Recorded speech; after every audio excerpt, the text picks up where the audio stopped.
வணக்கம் நேரிலே இன்றைய தினம் நம்ம சந்தைகள் ஃப்ரண்ட் லைன் ஸ்டாக்ஸ்லாம் பார்த்தோம்னாக்க ஒரு பெட்டராக பர்ஃபார்ம் பண்ணி சந்தைகள் 186 புள்ளிகள் அதிகரித்து 21,708 முடிவடைந்திருக்கிறது. அட்வான்சஸ் 1572, டிக்ளைன்ஸ் பார்த்தோம்னா 656. ஸோ மார்க்கெட்டினுடைய பிராடர் அவுட்லுக் சென்டிமெண்ட் ஆப்டமிஸ்டிக்காக இன்றைய தினம் டேர்ன் ஆகிருக்கிறது குறிப்பிடத்தக்கது. மேலும் மிட் கேப் பார்த்தோம்னா இன்னைக்கு சப்ஸ்டான்ஷியலாக ஏறி இருக்கு 1.63%. ஸ்மால் கேப் பார்த்தோம்னா 2.25% ஏறி இருக்கு. மேலும் வாலட்டிலிட்டி இண்டெக்ஸ் பார்த்தோம்னாக்க மார்க்கெட்ல இன்னைக்கு 0.34% இறங்கி இருக்கு. So decline in market volatility அப்படிங்கிறத சொல்லலாம். துறைகளை பார்க்கும் பொழுது pharma, reality, PSU bank and auto top gainers today. நாளைய தினம் நம்மளுடைய இன்ட்ரீம் பட்ஜெட் இருக்கு, பிளஸ் மந்த்லி ஆட்டோமொபைல் சேல்ஸ் இருக்கு. ஸோ அதனால ஆல் திஸ் ஆட்டோமொபைல் ஸ்டாக்ஸ்லாம் ஒரு மொமெண்டம் இருக்குன்னு சொல்லலாம். ஸோ இன்னைக்கு எல்லாமே பெட்டராக பண்ணியிருக்கு. No major sector under performer. So individual ஸ்டாக்ஸை பொறுத்தவரை பார்த்தோம்னா doctor Reddy lab, Asian motor, Sun Pharma, Divi's lab, Tata Motors, Cipla, Maruti Suzuki, Bajaj Finserv, Grasim, State Bank of India இவையெல்லாம் நன்கு பண்ணியிருக்கிறது. இன்றைய தினம் ஃபார்மா தினமாக எடுத்துக்கொள்ளலாம். மேலும் டாப் லூசர்ஸ்ல பார்த்தோம்னாக்க L&T, Titan and Tata consumer products top losers today இந்த நிஃப்டி 50.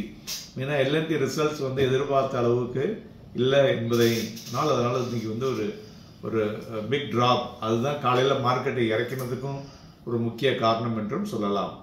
மேலும் இன்றைய தினம் வெளிவந்துள்ள இன்ஃப்ராவுடைய டேட்டாவை பார்க்கும் பொழுது இன்ஃப்ராஸ்ட்ரக்சர் அவுட்புட் பார்த்தோம்னா இறங்கி இருக்கு 3.8% வைசஸ் 7.8%.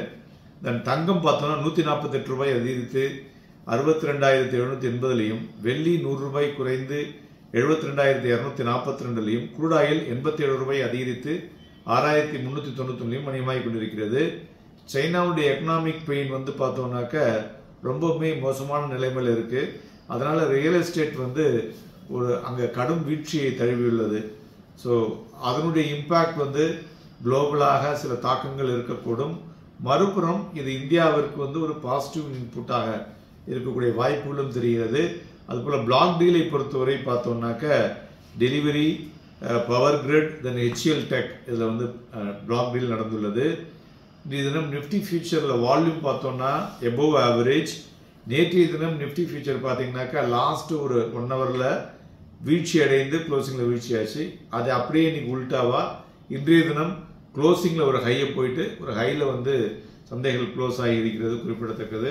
இன்றைய தினம் days high and days low பார்த்தோம்னாக்க கேஷில் 21,448, ஹை பார்த்தீங்கன்னா 21,741, கிட்டத்தட்ட ஒரு 300 புள்ளிகளே சொல்லலாம். அந்த அளவுக்கு வாலட்டிலிட்டி மார்க்கெட்டில் இருந்ததுன்னு சொல்லலாம். ஸோ இன்றைய தினம் மார்க்கெட் ஒரு ஹையர் ஹை இன்றைய தினம் ஏறினது குறிப்பிடத்தக்கது. இவை எல்லாவற்றையும் வைத்து பார்க்கும் பொழுது நாளைய தினம் நமக்கு இன்றைய தினம் ஈவினிங் நைட்டு யூஎஸ்ல ஃபெட் இன்ட்ரெஸ்ட் ரேட்டினுடைய இம்பாக்ட், நாளைய தினம் நம்மளுடைய இன்ட்ரீம் பட்ஜெட்டுடைய இம்பாக்ட், இவை இரண்டும் மார்க்கெட்ல ஒரு ஹை வாலட்டைல் மூவ்மெண்ட்டை கொடுக்கக்கூடிய வாய்ப்புகள் இருக்கக்கூடும். ஸோ நாளைய தினம் வாங்கி விற்பதற்கும் விற்று வாங்குவதற்கும் ஏதுவாக இருக்கக்கூடும். ஸோ இந்த 21,850 22,000 ஹையர் சைடும், கீழே பார்த்தீங்கன்னா 21,600 21,515 அப்படிங்கிறது லோவர் சைடும் மார்க்கெட்டில் ஒரு ஆசோலேஷன் இருக்கக்கூடிய வாய்ப்புகள் அதிகமாக தெரிகிறது. Happy trading and happy investments.